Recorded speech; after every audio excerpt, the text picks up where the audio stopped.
하나님 말씀 보겠습니다. 로마서 11장 36절 한 절 말씀 우리 같이 읽겠습니다. 시작. 이는 만물이 주에게서 나오고 주로 말미암고 주에게로 돌아감이라. 그에게 영광이 세세에 있을지어다. 아멘. 아멘. 반갑습니다. 인사 한번 나누시죠. 앞뒤 보시고 반갑습니다. 설교에 앞서서 먼저 오늘 하게 되는 설교의 많은 부분들이 우리 교수님의 칼럼을 제가 인용을 좀 했어요. 밝히는 이유는 요즘에 하도 무분별하게 허락도 없이 막 갖다가 쓰는 경우가 많기 때문에 제가 미리 말씀을 드립니다. 설교의 많은 부분이 우리 그 교수님, 구약학자이신데 김정우 교수님이라는 분이 계세요. 그분의 칼럼을 제가 인용을 한 부분들이 있어요. 구약의 핵심 주제들을 가지고 선물이라는 표현을 사용하시면서 구약의 핵심 주제들이 있죠. 여러분, 가장 먼저 창조, 또 구원, 율법, 제사는 예배죠. 뭐 이런 내용 등등 구약의 핵심적인 주제들이 있는데, 이것을 가지고 하나님께서 주신 최고의 선물들이다, 이렇게 표현을 하시면서 칼럼을 쓰신 게 있어요. 따라서 신자라면 마땅히 그런 하나님이 주신 선물들에 대해서 묵상할 수 있어야 되고, 그 의미를 알아야 되고, 그리고 그것을 오늘날의 우리 삶에 적용할 수 있어야 되겠죠. 그래서 우리 삶에 그 하나님의 축복들이 어떻게 우리 삶을 조명하고 계시는가, 이것을 깨달을 수 있어야 된다. 예수 그리스도께서 이 땅에 오신 성탄절, 이제 얼마 앞두고 있지만, 성탄절을 앞두고 다시 한번 우리는 우리의 정체성이 과연 무엇인가, 그리스도인의 정체성, 교회를 다닌다고 하는 신자들의 정체성, 이 정체성을 분명히 한 상태에서 우리는 성탄절을 맞아야 하고, 또 새해를 맞아야 된다. 여러분, 우리의 정체성이 무엇인지도 모르면서 성탄절을 네가 즐거우니까 나도 즐거워, 네가 음악 틀어놓고 신나게 즐거워하니까 나도 즐거워, 여러분, 이게 아니잖아요. 물론 즐거운 날이고 다 즐거워해야 되는 게 맞죠. 다 기뻐해야 되는 게 맞아요. 하지만 우리는 도대체 왜 그날이 즐겁고 왜 기쁘고, 그리고 그것을 기뻐하는 나의 정체성은 도대체 무엇인가, 교회가 왜 그날을 기뻐하고 즐거워해야 되는가, 이러한 정체성에 대한 문제를 우리는 반드시 짚고 넘어가야 된다. 여러분, 성탄절은 1년에 한 번이지만 우리는 우리의 정체성을 1년 내내 365일을 지키고 살아야 되기 때문에, 그래서 나는 누구이고 나는 무엇을 위해서 살고 있는가, 다시 한번 생각하고자 하는 거예요. 가수였던 최희준 씨를 아시죠? 젊은 사람들은 모를 수 있겠죠. 하지만 2018년, 작년이네요. 그러고 보니까 작년에 돌아가셨는데, 이분이 불렀던 대표적인 노래가 있죠. 하숙생. 인생은 나그네 길, 어디서 왔다가 어디로 가는가. 이 한마디가 굉장히 심오한 철학적인 질문처럼 들리죠. 그래서 많은 사람들이 이 노래를 따라 부르기도 하고 또 즐겼던 것 같아요. 이렇게 사람들은 우리가 어디로부터 와서 어디로 가는가라는 철학적인, 궁극적인 질문을 던지면서 살고 있어요. 이것은 인생의 의미를 찾기 위한 노력이죠. 내 인생의 의미가 어디에 있는가? 인생의 행복은 과연 어디로부터 오는가? 사람이 자신의 근본을 알지 못하면 참된 정체성을 가질 수가 없죠. 즉, 인생이 어디로부터 시작되었는지, 자신이 누구인지, 또 무엇을 위해서 살아야 잘 사는 건지, 결국 인생은 어디에 이르게 되는지, 이것을 알아야만 자신의 정체성에 어울리는 의미 있는 삶을 살아갈 수가 있다라는 것이에요. 여러분 지금도 해외로 입양되어서 가는 아이들이 많이 있죠. 해외로 입양을 간 아이들이 성장한 후에 어때요? 다시 오죠. 뭐하러 와요? 부모를 찾으려고. 왜 찾으려고 그래요? 그렇죠. 예, 오늘 내용으로 비춰보면 자신의 정체성을 찾아오는 거예요. 자신의 부모를 애타게 찾는 이유, 또 자신의 뿌리를 확인하고 싶어서 고국을 찾아오는 이유. 사람은 자신의 뿌리를 알지 못하면 진정한 자존감을 가질 수가 없어요. 아버지는 케냐 출신이었는데 인도네시아에서 초등학교를 다녔고, 누구 얘기일까? 자신의 정체성 때문에 젊은 시절에 깊은 방황에 빠졌어요. 하지만 그의 할머니의 헌신적인 사랑으로 바른 길을 걸을 수가 있었어요. 누굴까요? 네? 찍으셨어요? 미국의 44번째 대통령 버락 오바마. 네. 우리 집사님이 말씀하신 것 같은데. 네. 지나온 한 사람의 인생의 배경을 알게 되면 우리는 현재 그의 인간됨을 느낄 수가 있어요. 이 사람이 왜 이런 생각을 가지고 살아가는가? 왜 이런 정체성을 가지고 살아가는가? 지나온 배경들을 보면 그걸 느낄 수가 있죠. 마찬가지예요. 인류의 출발이 어디인지를 아는 것. 인류의 출발이 어디일까? 그것을 아는 것과, 그리고 인류가 지나온 배경, 그 배경을 알게 되면 우리는 우리 인간에 대한 바른 인식을 갖게 돼요. 출발점이 어디고 또 어떤 배경을 지나왔는가, 이것을 알면 인간을 알게 돼요. 여러분, 성경은 그것을 너무 명확하게 가르치고 있죠. 따라서 모든 종교와 문명은 인간의 근원에 대해서 관심을 가지고 있었어요. 각각 다양한 신화 또는 전설 등을 통해서 우주와 인생의 근원에 대해서 설명하려고 노력을 했어요. 하지만 여러분, 지금까지도 풀지 못하죠. 이제는 과학을 동원해서 그 해답을 찾아내려고 해요. 과학을 동원해서. 여러분, 그래서 세상은 마침내 답을 얻었을까요? 얻지 못했어요. 답이 없어요. 노답이에요. 인간은 아직도 인류는 불투명한 삶을 살고 있어요. 그 가운데 명확한 삶을 사는 자들이 있어요. 누굴까요? 바로 우리예요. 우리가 어디로 가야 되는지를 알아요. 세상이 어디로 흘러가고 있는지를 알아요. 인간이 왜 이 모양인지를 알아요. 여러분, 명확한 거 아니에요? 하나님의 말씀인 성경은 그 처음을 선언으로 시작해요. 창세기 1장 1절. 태초에 하나님이 천지를 창조하시니라. 그리고 이 선언은 2000년 동안 신자들에게 고백됐어요. 끊임없이.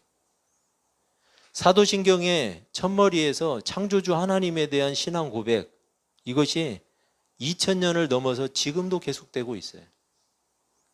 전능하사 천지를 만드신 하나님 아버지를 내가 믿사오며. 창조주에 대한 고백을 하고 있어요. 기독 신자들은 우주와 인간의 출발점을 알고 있어요. 그 출발이 어디인지. 인간의 범죄와 타락, 그로 인한 비참함을 알고 있어요. 인류가 지나온 배경을 알고 있는 거죠. 하나님을 배반하고 떠나버린 인간이 어떤 타락함 가운데에서, 비참함 가운데에서 살아왔고 또 살고 있는가. 그것을 정확하게 아는 거예요. 이 세상이 누구의 손에 의해서 운영되고 있는지를 알아요. 그리고 그 결국이 어떠함을 알게 돼요. 기독교적 세계관은 세상이 가진 의문에 답을 줄 수 있어요. 인생은 나그네 길, 어디서 왔는지, 어디서 와서 어디로 가는지,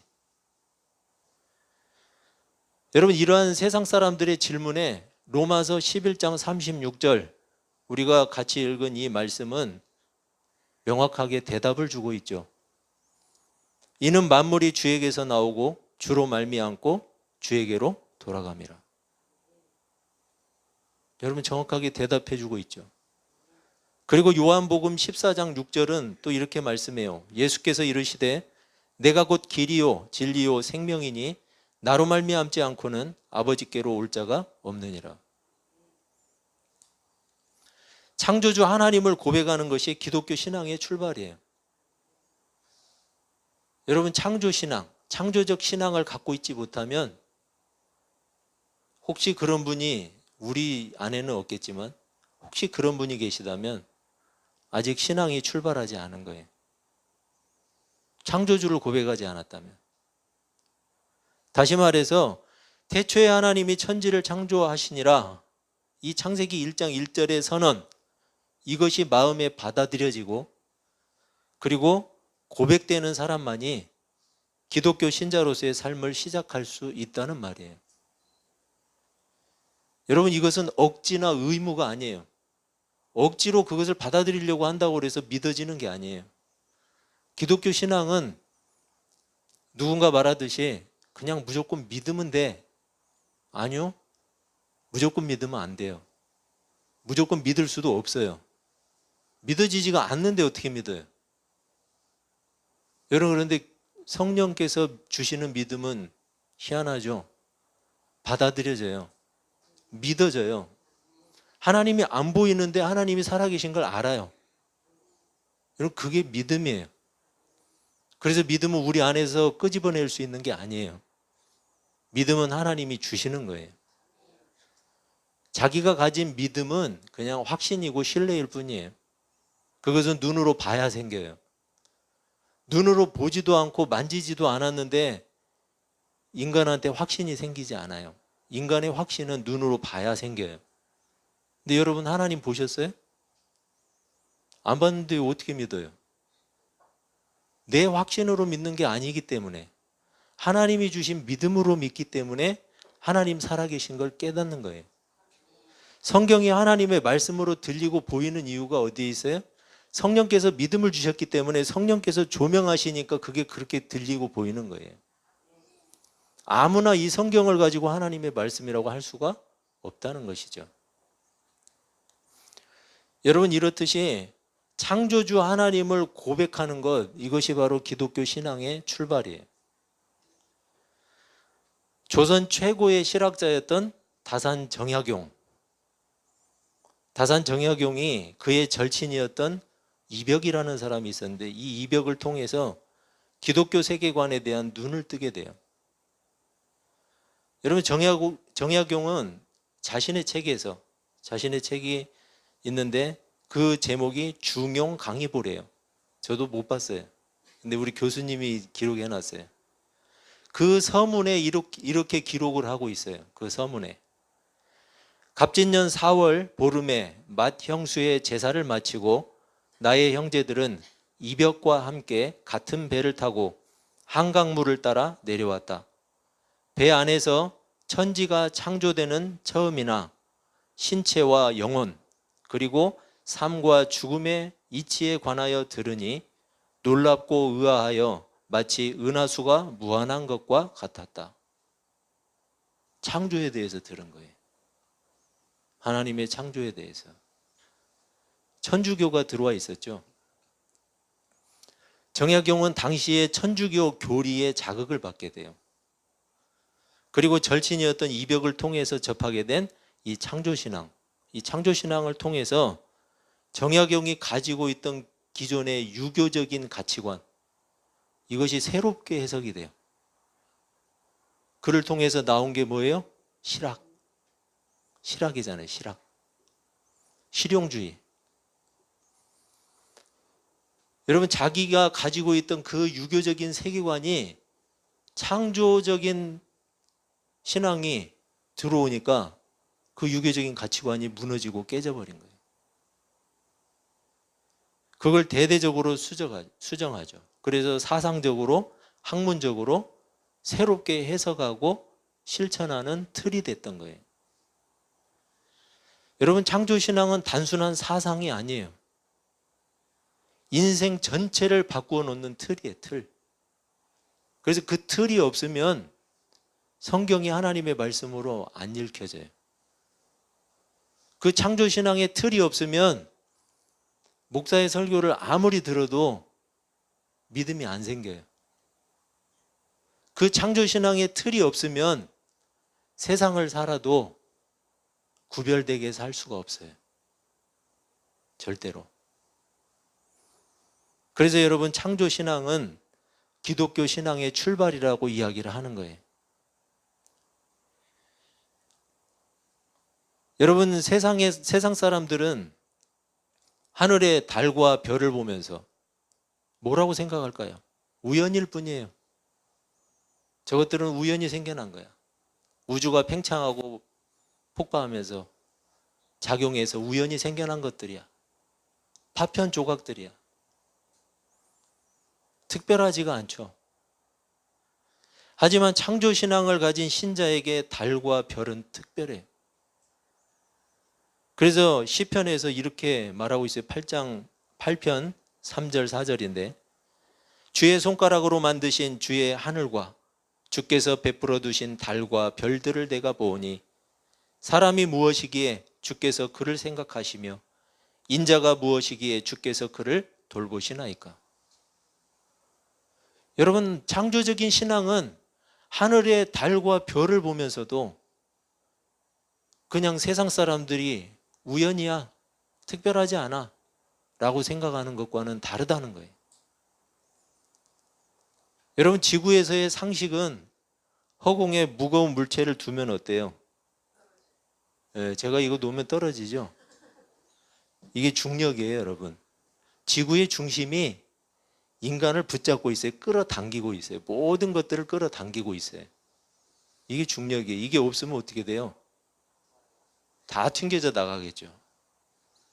우주로. 여러분, 그런데 어마어마한 크기의 지구와 달과 별이 어디에 달려 있어요, 여러분? 허공에 떠 있어요, 허공에. 허공에 떠 있어요. 거짓말 아니에요. 나가보세요. 떠 있는 것도 신기한데 엄청난 속도로 날아다녀요. 상상이나 되세요? 지구의 공전 속도가 얼마인지 아세요? 제가 한번 이야기했는데 또 까먹으셨죠? 태양 주위를 도는 이 공전 속도, 시속 11만 킬로미터. 아세요? 그게 얼마나 빠른지 모르시잖아요. 1초에 어디까지 가는지 아세요? 임실까지 가요. 30km. 1초에. 그렇게 빨리 지구가 공전하고 있어요. 자전 속도는요, 지구가 돌고 있어요. 시속 1700km. 비행기보다 빨라요. 지구가 도는 속도가. 여러분, 그 안에 살고 있는 우리가 우연히 생겨났다고요? 말이 돼요? 우연히 그렇게 다 맞추려고 해도 힘들어요. 여러분, 제자리를 이탈하지도 않잖아요. 허공에 떠 있는데 시속 1700km로 돌면서, 그것도 시속 11만 킬로미터로 태양 주위를 돌면서 자기 자리를 벗어나지를 않아요. 좀 그렇게 돌다 보면 조금씩 어긋나서 옆으로 가서 부딪히기도 할 것 같은데 부딪히지도 않아요. 이게 우연히 자리를 잡았다고요? 자기가? 인공지능도 아니고. 여러분, 만약에 이탈하면 엄청난 재앙이 일어날 거예요. 우주가 우연히 생겨난 것이 아니라는 증거죠. 누군가 지구와 달과 별을 공중에 띄워놓으셨고 엄청난 속도로 날아다니면서도 제자리를 지키게 하셨어요. 자기 자리를. 하나님께서 정하신 자리와 법칙을 지키는 거예요. 하나님의 창조에는 질서가 있어요.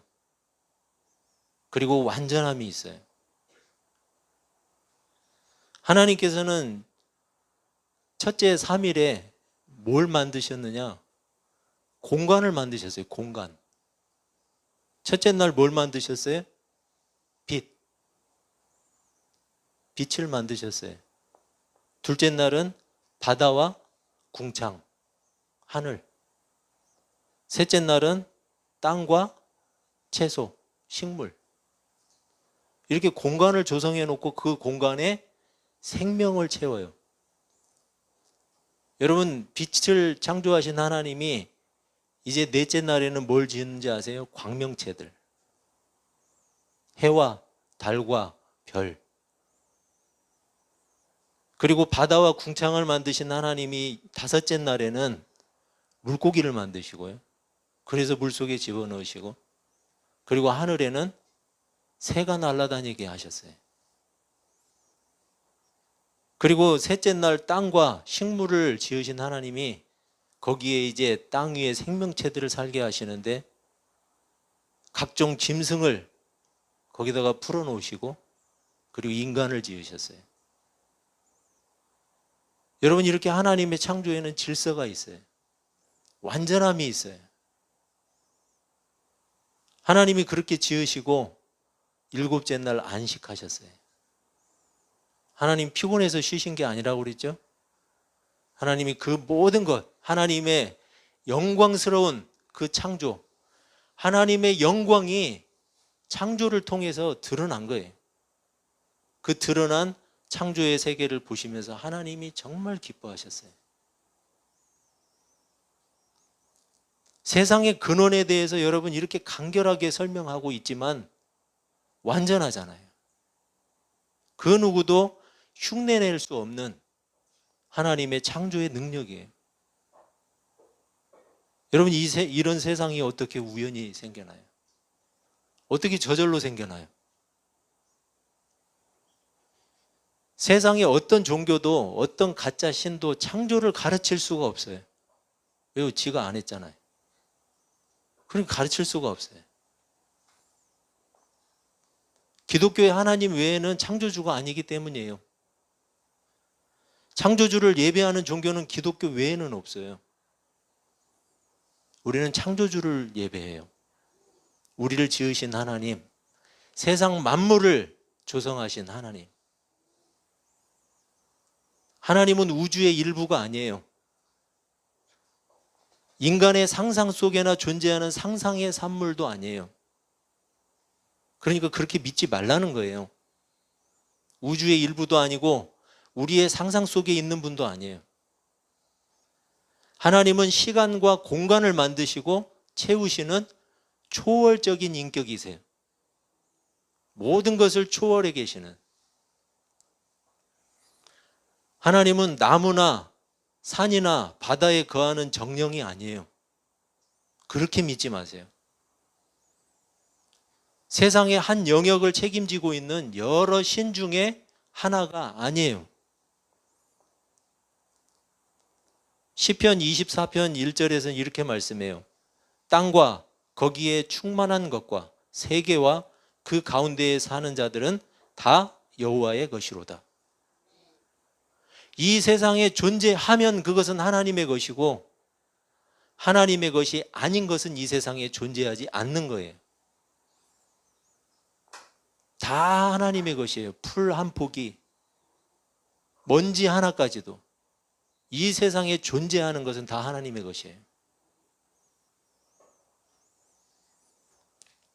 출애굽하기 전에 이스라엘 백성들은 오랜 시간을 어디에서 보냈어요?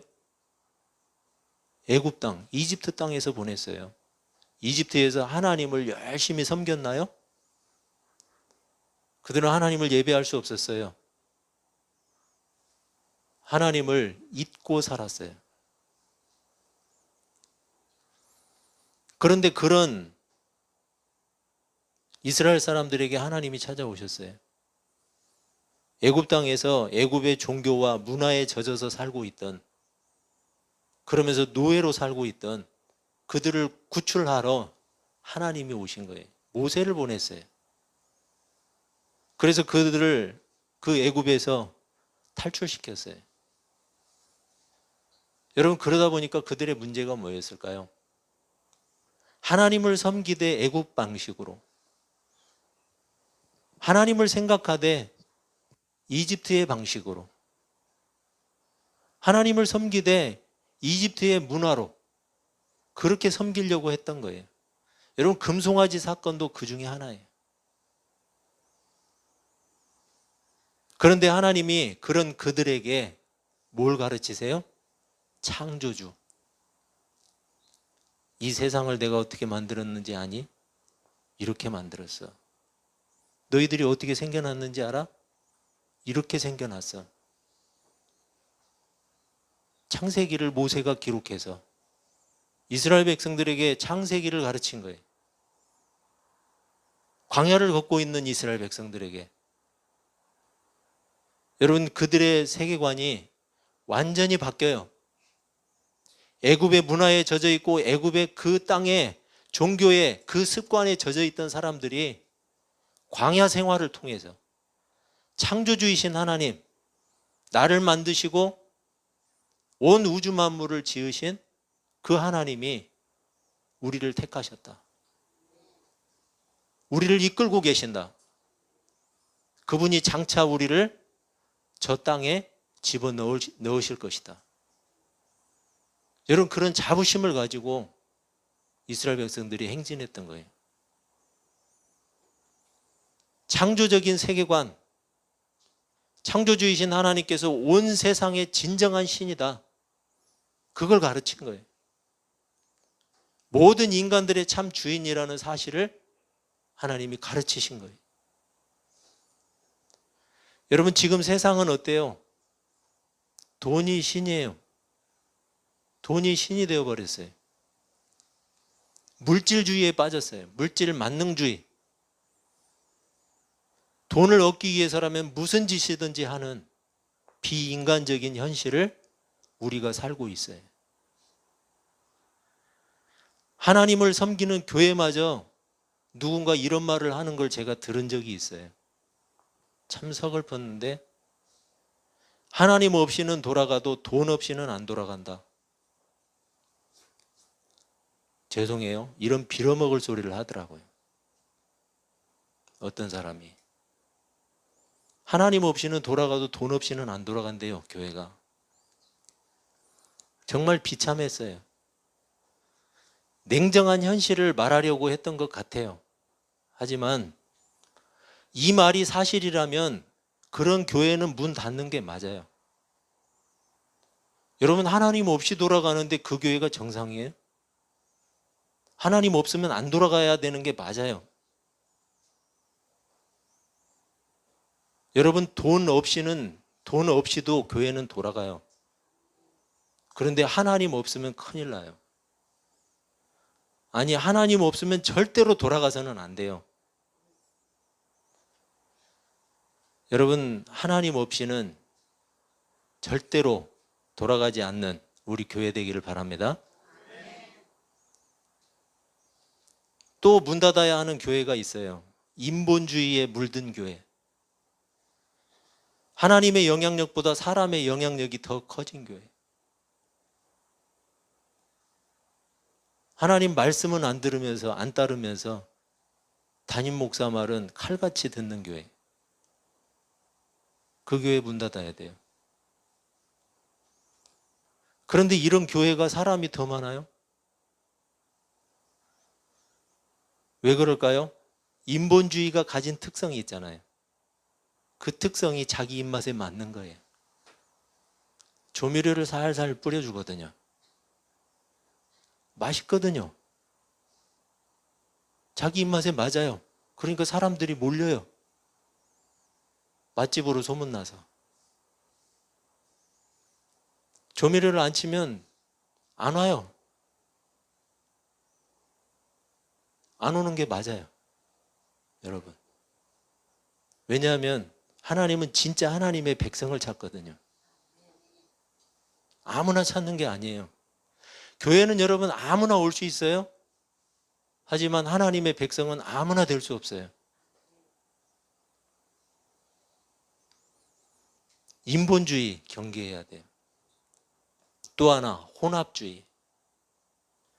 기독교의 색채만 고집하면 안 와요. 거기다가 뭘 해야 돼요? 조미료를 쳐야 된다니까요. 세상이 원하고 사람들이 원하는 다양한 색깔들을 뿌려주는 거예요. 성경이 말하지도 않는 신비주의. 이성은 전혀 사용하려고 생각하지도 않고 감정만 사용하는 교회. 감정만 끌어내려고 하는 교회. 혼합주의. 여러분 세상에 이상한 종교에서 사용하는 것들 다 끌어와가지고 그거 혼합시켜 놓고 점치고 굿하고, 여러분 그게 교회예요? 무당집이지. 목사가 돼가지고 요즘에 그런 말 하대요. 보니까 인터넷에 기독교 무당이라고. 목사가 그런 말 들으면 좋겠어요? 기독교 무당. 점이나 치고 병이나 고치고 앉아있고. 여러분 병은 하나님이 고치실 때 되면 알아서 고치세요. 목사가 고치는 게 아니에요. 목사를 통해서 그럴 수는 있지만 목사가 능력을 갖는 게 아니라고요. 그것도 인본주의예요. 여러분 이런 것들이 판을 치고 있어요. 교회를 어지럽히고 있어요. 결국 이런 문제들은 유일하신 하나님, 그리고 온 세상의 주인이신 창조주에 대한 신앙 고백이 없기 때문이에요. 하나님이 누구신지를 모르는 거예요, 도대체. 창조주이신 하나님을 향한 바른 신앙 고백이 없이 세속주의, 물질주의, 인본주의, 혼합주의, 기복주의, 이런 것들을 기독교 신앙인 것처럼 착각하고 받아들여서 그냥 믿는 거예요. 이게 잘못된 거예요, 여러분. 그건 기독교가 아니에요.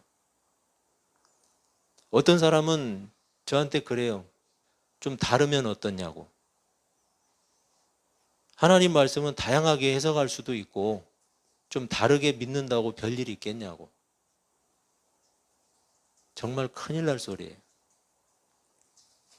분명히 말씀드려요. 성경의 해석은 하나예요. 성경의 해석은 하나고, 물론 해석이 분명하지 않은 부분이 있어요. 그거는 해석하지 말라는 거예요. 억지로 이렇게 해석하라는 게 아니에요. 하나님이 보여주신 만큼만 보면 되는 거예요. 해석되지 않는 것은 억지로 풀지 말아요. 억지로 풀면 안 돼요. 성경도 그렇게 말하잖아요. 억지로 풀면 안 돼요.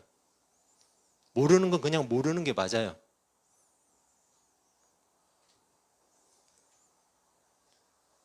여러분, 하지만 그 내용이 하나님을 계시하고 또 하나님의 뜻을 계시하는 데에는 전혀 영향을 주지 않아요.